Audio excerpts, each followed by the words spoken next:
Hello, I'm Veronica Karaman, and welcome to the Second Blossoming.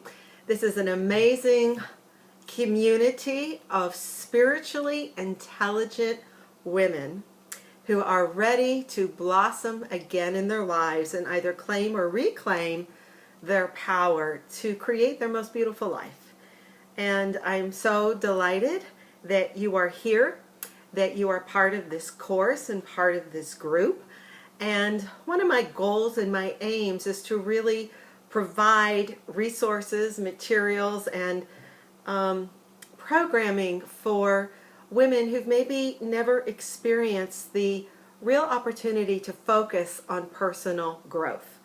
And so whether you have a relationship problem, whether you are stuck in your life and you don't know how to get unstuck, perhaps you have lost a loved one or are losing a loved one and you don't want to lose yourself in that process, or you are just in a season of your life where you have shed an identity, where you've gone through certain seasons in your life and you want to create a new future for yourself, a new season for yourself. You want to live your fullest life all the way to the finish line and you don't really know how to do that.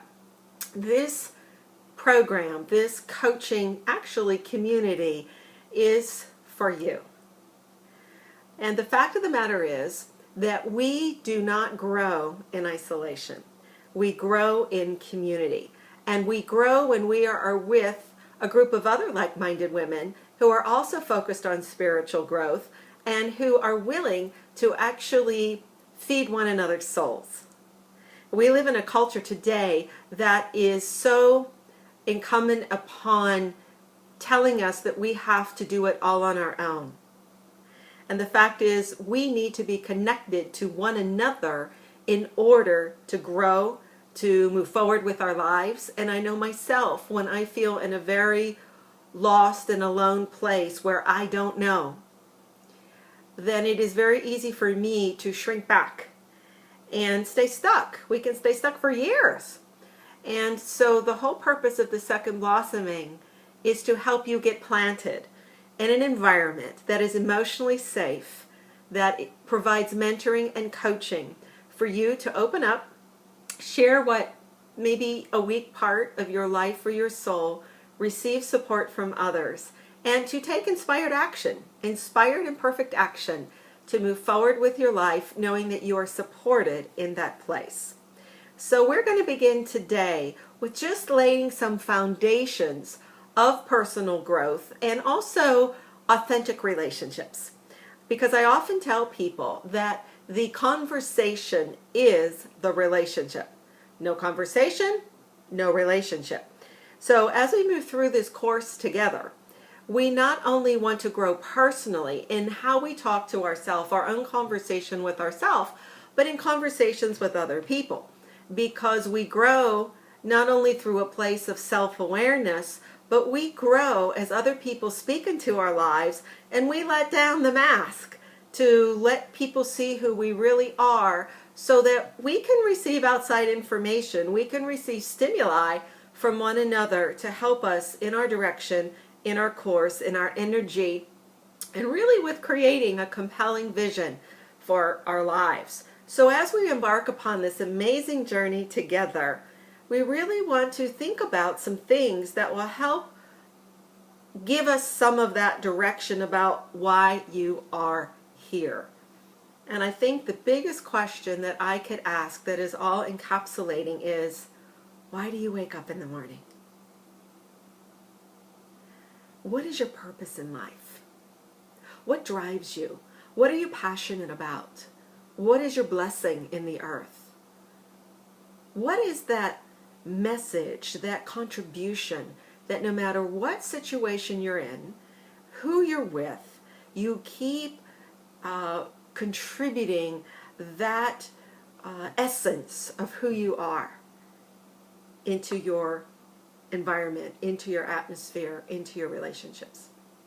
So in order to move forward with our lives, we not only have to have a sense of a target, a framework, a direction, but also the relational component of the people that will be supporting us, coaching questions that we're to ask ourselves, and putting ourselves in the right environment at the right time for the right reasons so that we can grow. I have an opportunity to be with a group of some amazing women who also love gardening. So in calling this course the second blossoming, not the second achievement, but the second blossoming, we want to use analogies and imagery and languaging from the garden.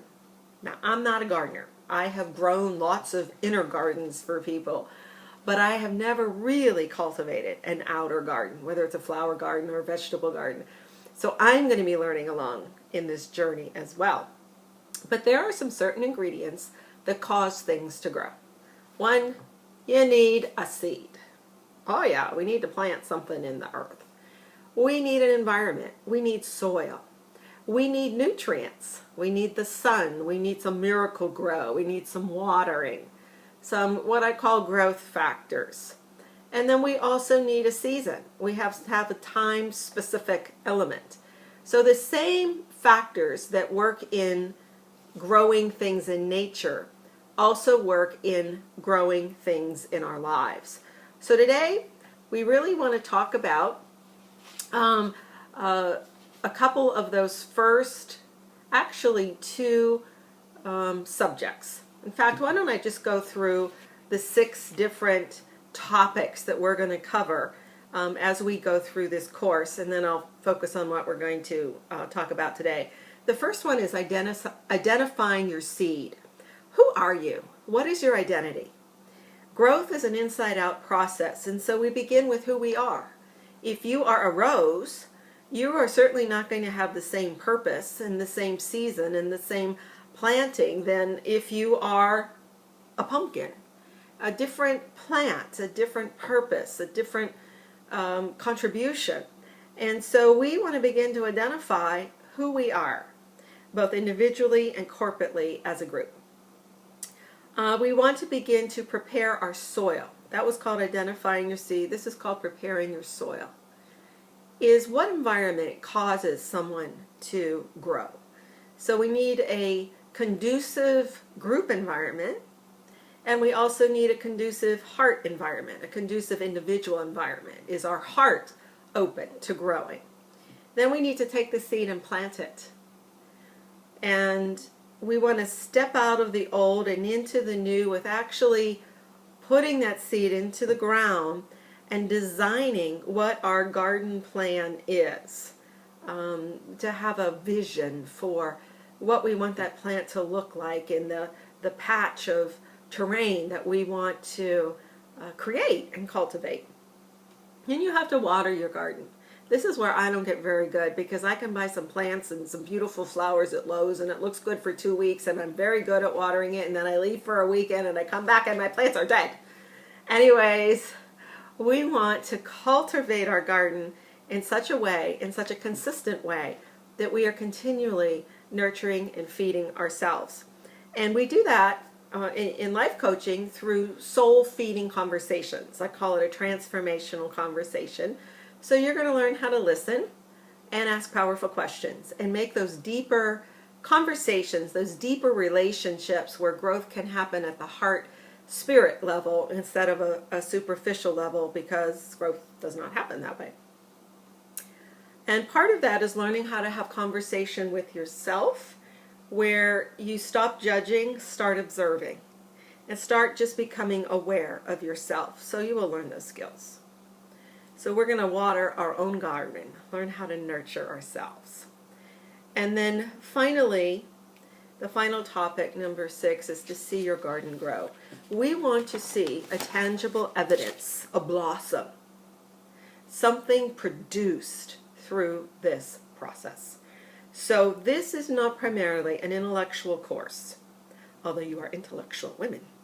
This is about relating, becoming, growing, taking what I call imperfect inspired action, and releasing your potential, and creating a new reality for yourself. So with that in mind, each week as we get together, my aim is that you would be nurtured through an experiential learning process where you will feel watered through this course by being with other women and by learning and applying these life-changing truths and principles, and actually a process. The second thing is, again, as I mentioned, is to experience learning by experience. And so I've arranged the lessons to be around experiencing something in the garden, observing what those lessons are in nature, and then making the parallel lessons and applications in your own personal life. I believe that we can't really grow unless we stop judging and start observing. And observation takes stillness, because you want to allow something to come to you. You want to allow something to be illuminated to you, to be brought to your deepest attention, and to allow it to speak to you. This is a skill. And basically, it's also cultivating the arts of intuition and acting on that and trusting that. It took me a long time to trust my intuition and to have the outer part of me, the intellectual part of me, and the spiritual part of me integrated into a whole. And then the third area is that you would grow in the specific area that you want to work on. Maybe it's relationships, maybe it's career, maybe it's you've had a loss and you have to create a new vision for your life, fill in that spot of loss of a loved one, and maybe a shed identity.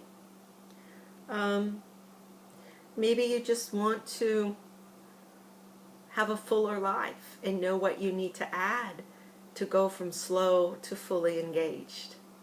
And we are meant to live fully charged, fully engaged lives all the way to the finish line, regardless of a debilitation, regardless of maybe some kind of setback. We're meant to fully bloom. And that's my heart, and that's my aim, that we together would go into full bloom mode. So with that in mind, you'll be nurtured, you'll have self-discovery, you will be healed, you will find direction, you will open up your mind to new possibilities, and you will create more of the beautiful life that you deserve and that you desire. There are gardening tools that we're going to use, and the first one is your gardening pen. I believe that so much growth takes place when we journal. So you get a journal if you don't have one, and get a pen, and you really want to write down those things that come to you as you make your observations every day.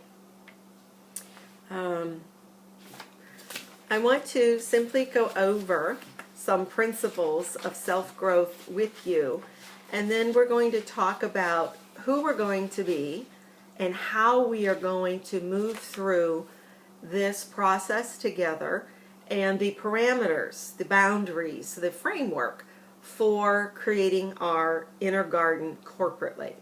What is unique and what I think is powerful about this group is that we're a covenant group. You may enter a life coaching program where it's just you, the mentor, the information. But we are actually going to feed and nurture one another's souls. We're going to speak into one another's lives. We are going to make a contribution to one another. And we're going to do that at a deep level. And we're going to do it together. We're going to do it together. So if you feel alone or isolated, no need to do that or feel that anymore. In fact, one of the greatest success coaches really in the world, Tony Robbins, says the number one thing a woman needs to feel that she's in a position to be successful is emotional security. emotional connection. If you feel that, if you have that, then all things are possible from that launching pad. So by coming here and joining the second blossoming, you've already taken the most important step of getting connected in a safe, trusted environment. I'm going to just go over quickly some principles of personal growth. I call them the Bloom principles. And we've talked about this briefly in our first session. But these are basically just to kind of think about. And there are 3 today that I want to impart to you, to meditate on, to chew on, to think about. And that all growth, number 1, is an inside-out process. You have to look within. Not in a morbid self-introspection, but in an observational self-awareness kind of way. Self-awareness is the number 1 factor in all strong leadership. So this will be an opportunity to look within, to look beneath the surface of things. Number 2, for the greatest success, we want to create success from the start. So whether it is a career move, whether it is a goal you want to achieve, or whether it is a relationship, we want to create that from the start. We want to define it from the start. And we want to move out of expectations and assumptions and into agreements of how we're going to move forward together. And if you will do that in your relationships in general, is to have agreements versus assumptions, your relationship and your communication will be so much more powerful, and the strife and the division and just the struggle of relationships will much more greatly diminish. So to be better communicators is a clear objective of this time together. Number 3, we don't grow in isolation, we grow in community. Number 4, environment is the greatest key factor in success.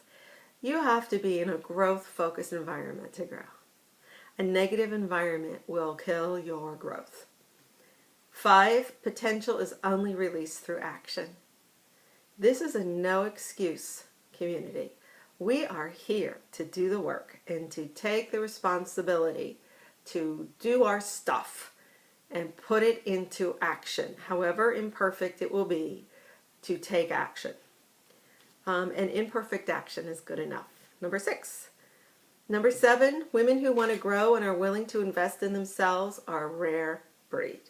You're a rare breed. Number 8, the key to fully blooming in life is to go through it with an open heart. To God, to people, and yourself. It took me a long time for my heart to open after some devastating loss, and to even know that my heart was closed. It was a years of breaking forth and breaking open. Number 9, you're an original. So stop comparing yourself to others and start expressing your uniqueness. 10, caretaking and self-expression are opposite energetic movements. When you find yourself so focused on taking care of someone else, it is very difficult or much more challenging to give self-expression, to express yourself, to nurture yourself, to care for yourself. So we want to talk about that, because if you are in the process of taking care of someone, or you've been in that mode and they've passed, to switch the movement of your energy to yourself can sometimes be like turning around the Titanic. But to become aware and intentional about that is an amazing step of self-growth. 11, productivity is a function of your outer work. Fruitfulness is a function of your inward being. We want to be productive and fruitful. And I'm just kind of laying these principles out there without going into any really deep explanation, because I just want this to kind of come inside of you, just to filter, and we're going to flesh these things out as we go along. To begin growing, stop judging yourself and others and start observing. 12. 13, what you focus on expands. 14, energy follows focus.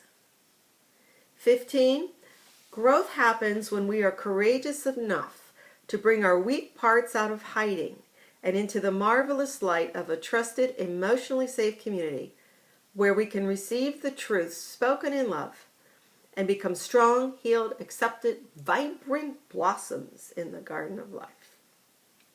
16, growth happens when someone who is strong in a discipline comes alongside someone who's weak in that same discipline.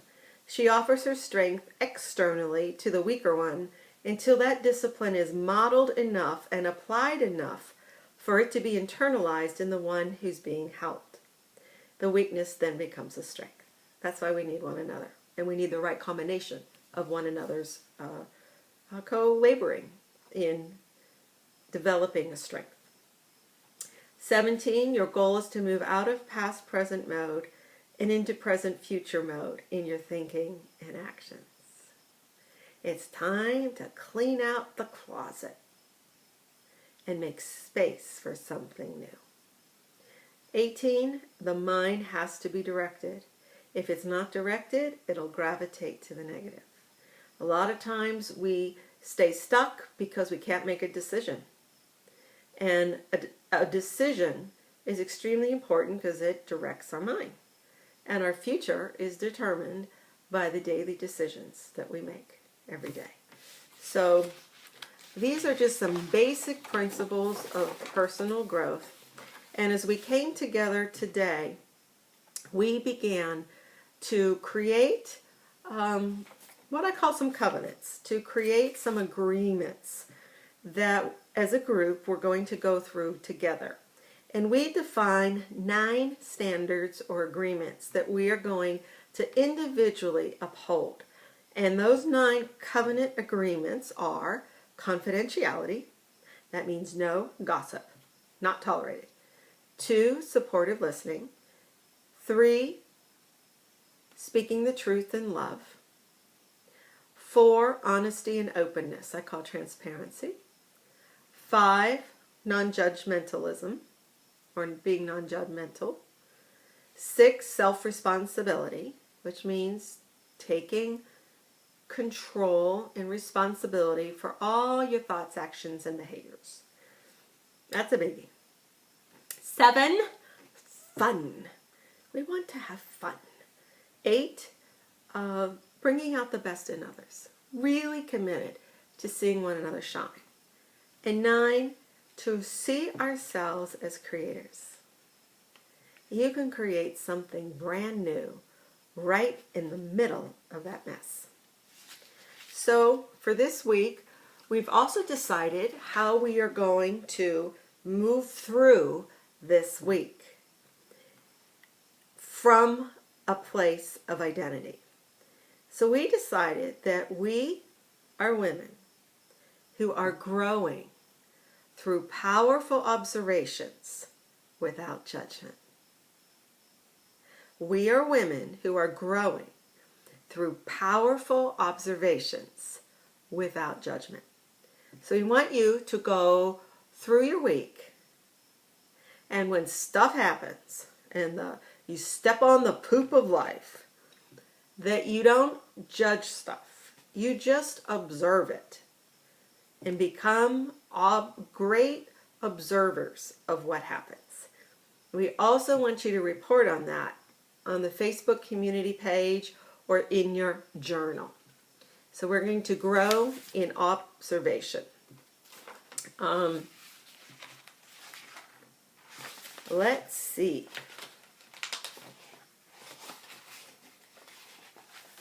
I think that is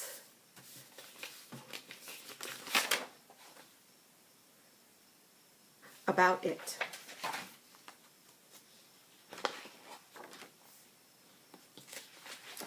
I want to share with you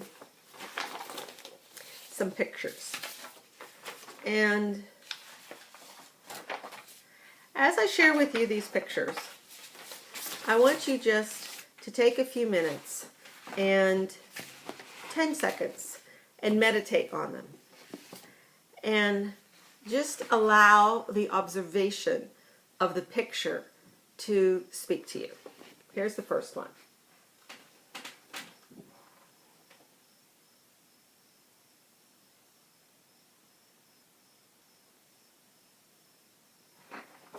Okay, here's the second one.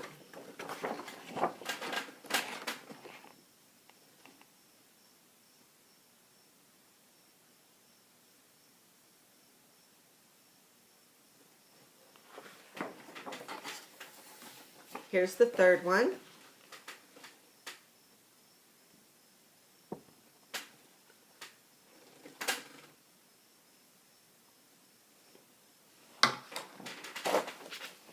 Here's the fourth one.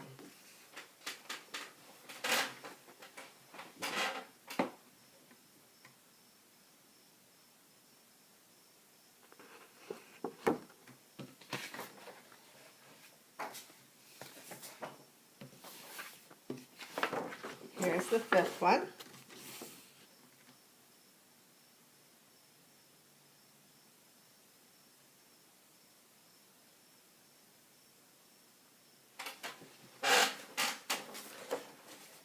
And here's the sixth one.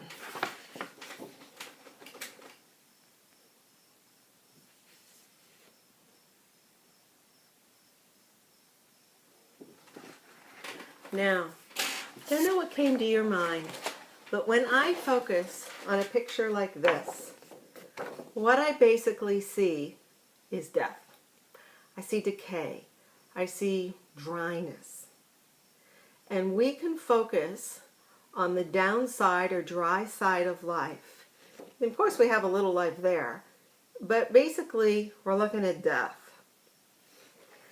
Or we can focus on,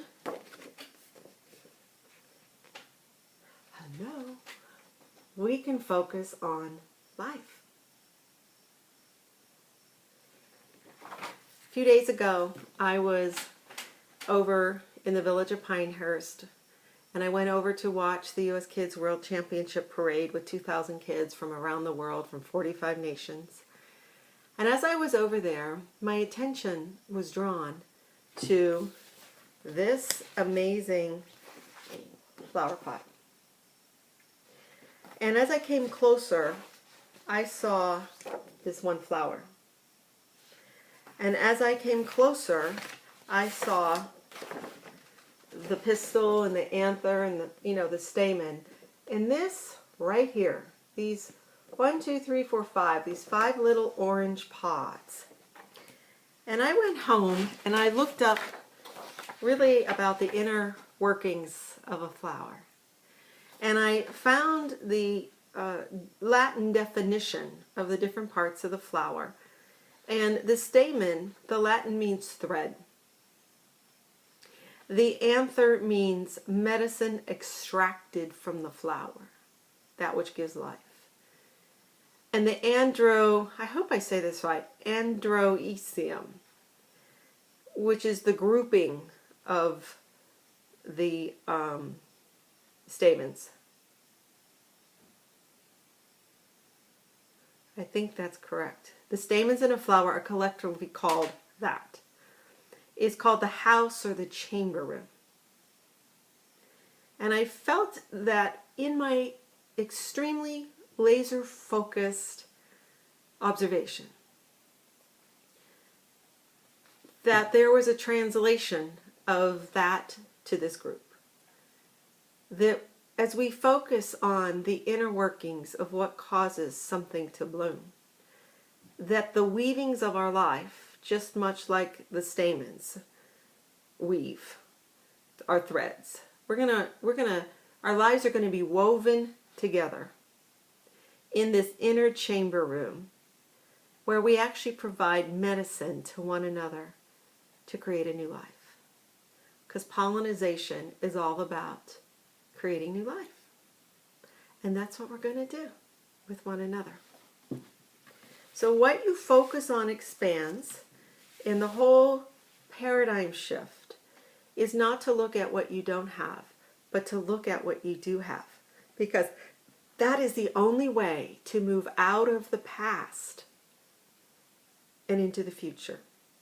by taking our eyes off of what we don't have, almost like a glancing blow in golf. And to hit the sweet spot, we have to look at what we do have.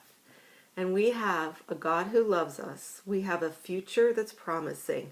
We have gifts and talents. And now in the second blossoming, we have one another. I want to leave you with a story of a very powerful story in my life that actually shifted my focus from past present mode into present future mode. My mother died 7 years ago, and it's been a horrific journey for me. I lost everything. I lost the most important person in my life at the time. A month later, the closest thing I had to a father, a spiritual father, died unexpectedly. I had moved away from the place I had lived for many, many years to come down and see my mother through, so I had no long-term close friends who knew me. I uprooted where I was growing my coaching practice. Financially, I lost so much.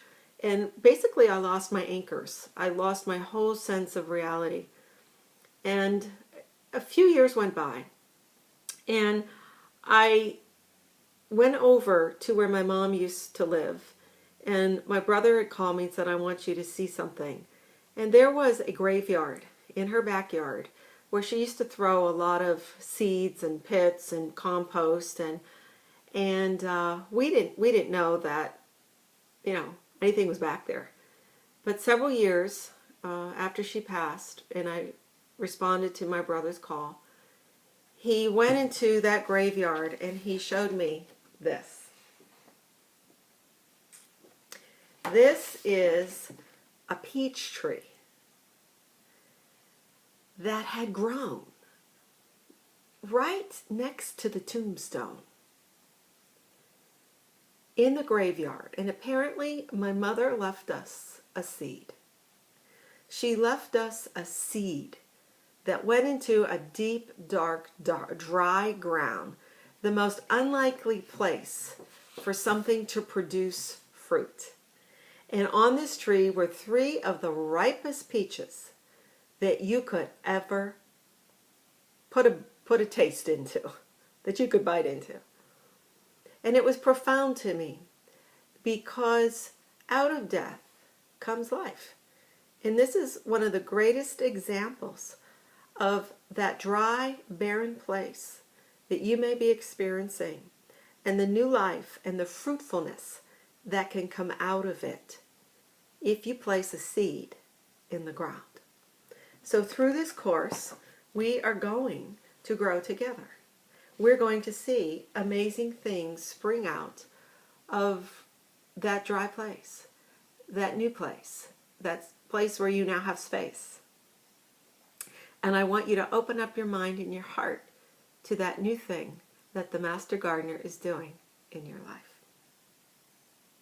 So we are a group of women who are committed to growing, and this week particularly, to make observations without judging. We are committed to one another, and we are focused, and I want to encourage you as you go through this week to call your peer mentor, to think about what compelling vision do you want to see in your life or an area of your life, and I look forward to seeing you next week.